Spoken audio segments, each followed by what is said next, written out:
कैसी रही आपकी पार्टी? कौन सी पार्टी? शानी बाजी के घर गई थी ना आप? आपकी तो पार्टी हुई। हाँ, ठीक थी, अच्छी थी। पहले जब आप शानी बाजी की तरफ से आया करती थी ना, तो इतनी खुश हुआ करती थी, इतने किस्से हुआ करते थे आपके पास सुनाने को। आज तो आप बहुत खामोश हैं। पहले शादी नहीं हुई थी ना। पहले शानी अपने भाई बहन अम्मा अब्बा के किस्से सुना के हंसती थी और मैं तुम सबकी बातें करके हंसती थी। अब वो अपने शौहर की बात करती है तो आगे से मैं क्या सुनाऊंगी। बहुत बुरे हैं जामी भाई। ऐसे कोई करता है? अपनी ही बीवी को खर्चा नहीं दे रहे और उल्टा अपने ससुराल वालों से मांग रहे हैं। कभी कभी तो मुझे बहुत गुस्सा आता है उन पे। दिल करता है अच्छी खासी सुनाओ। आपको गुस्सा नहीं आता?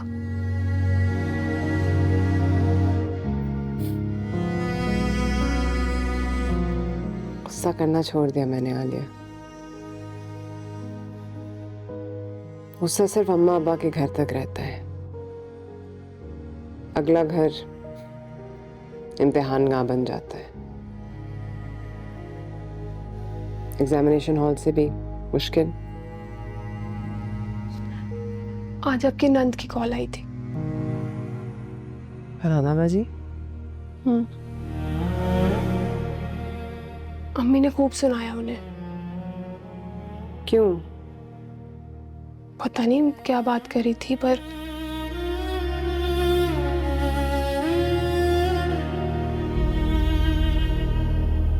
मेरे हम नशी मेरे मेहरबान मेरे दर्द की जो दवा नहीं मेरे हम नशी। और क्या क्या गुल खिलाने हैं तुम्हारी सहेली के भाई ने। पहले तो सिर्फ निकम्मा था और अब औरतों के साथ चक्कर शुरू कर दिया है उसने। मैं बहुत शर्मिंदा हूं, तो आपसे नजरें नहीं मिला सकती और ना ही ज़ेबा से। मुझे क्या ही पता था कि फरहाना का खानदान और उसका भाई इतना निकम्मा निकलेगा।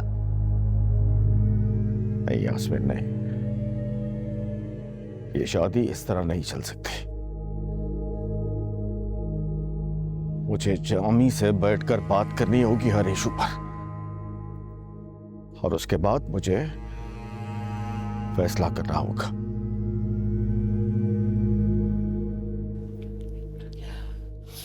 मेरा भी आपको यही मशवरा है कि एक दफा उसे बुलाए और उससे बात करे कि फरहाना तो हर बात से मुकर गई है। वो कहती है कि ऐसी कोई बात है ही नहीं। मैं इतनी हैरान हूं कि किस तरीके से उसने मुझसे फोन पे बात की है। सारी जिंदगी उसने मुझसे इस लहजे में बात नहीं की। अच्छा हुआ, बहुत अच्छा हुआ जो तुम्हारी सहेली की असलियत तुम्हारे सामने आ गई। यास्मीन, तुम्हारे अंधे एतमाद ने मेरी बेटी, मेरी ज़ेबा की जिंदगी बर्बाद कर दी। तुम्हारे अंधे एतमाद ने।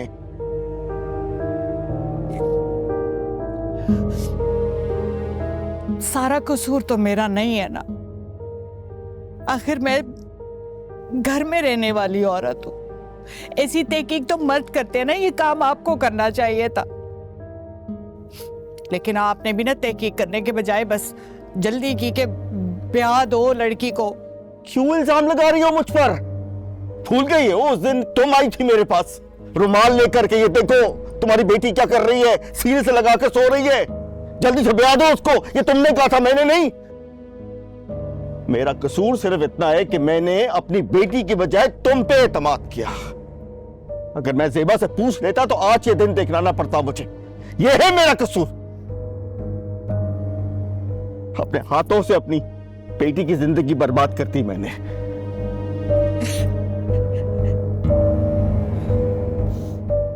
लेकिन अब नहीं,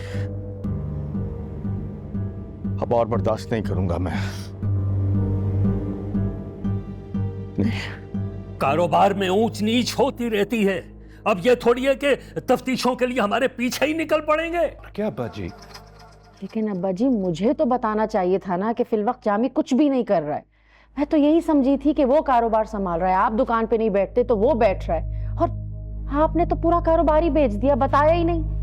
रईस को पता है, बेचने से पहले मैंने उससे मशवरा किया था, बल्कि उसने ही कहा था, क्योंकि कारोबार में नुकसान हो रहा था और इतनी दौड़ धूप मुझसे नहीं होती थी।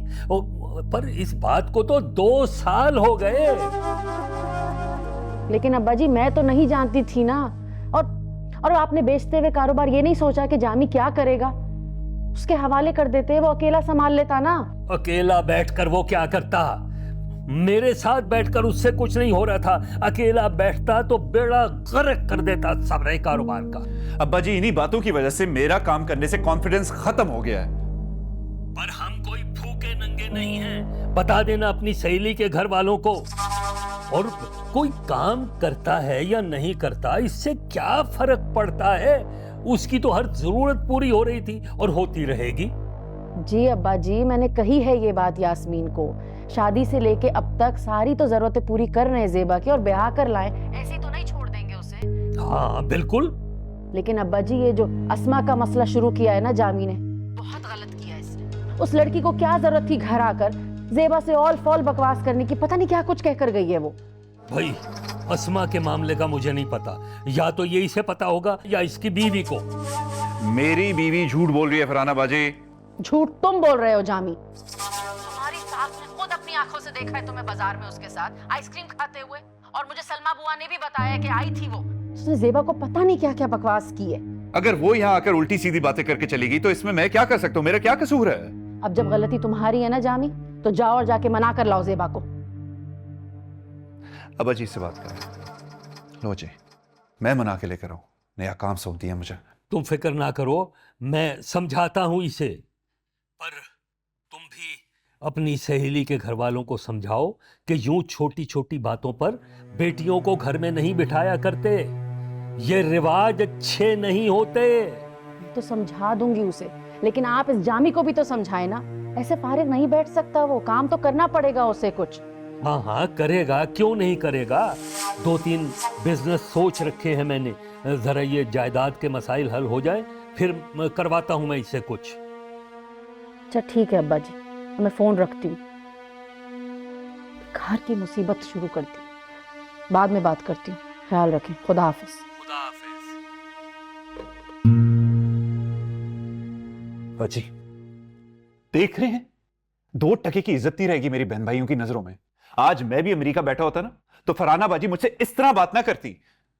अरे तू क्यों फिक्र करता है, मैं हूं ना तेरे। बाजी फरहाना बाजी ने बात ही ऐसी की है मुझसे, और वो भी उस लड़की की साइड ले रही है जिसका कसूर है। मेरा क्या कसूर है? उसका कसूर है।